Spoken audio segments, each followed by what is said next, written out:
মুরগির ডিমের ভিতরে মুরগির বাচ্চা, হাঁসের ডিমের ভিতরে হাঁসের বাচ্চা। সে কি করে বোঝে ডিমের কোন অংশ পাতলা, সেই অংশটা সে অপারেশন শুরু করে দেয়। সে কিন্তু সব জায়গায় ঠকায় না।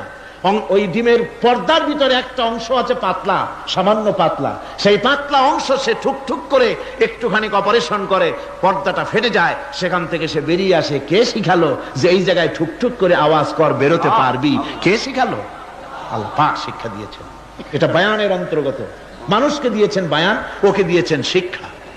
হাঁসের বাচ্চা পানির ভিতরে ছেড়ে দিলে ওকে সাঁতার কাটতে হবে, কে শিখালো? আল্লাহ পাক। বাতাসে পাখিরা উড়ে বেড়ায় ডানা মেলে।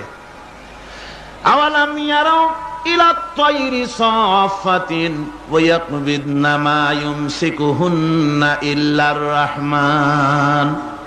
দেখে নাকি তারা পাখিটি কেমন? মেলি দুটি লঘু ডানা, উড়িয়া বেড়ায় শূন্যের পরে নাহি তার কোনো মানা।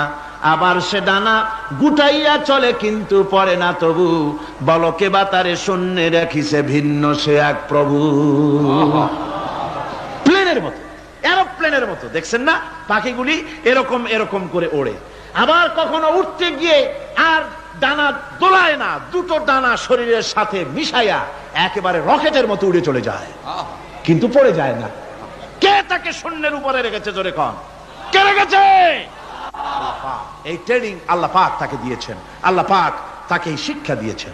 এই শিক্ষা, পানিতে সাঁতার কাটবে মাছ, বায়ুতে ভেসে বেড়াবে পাখি, তারপরে মানুষের চোখের পলক পড়বে, পাকস্থলী হজম করবে, এসব শিক্ষা আল্লাহই দিয়েছেন। প্রত্যেকটা জিনিসকে সৃষ্টি করেছেন, আর তার কাজটাও কিভাবে হবে তাও আল্লাহ পাক শিখিয়ে দিয়েছেন।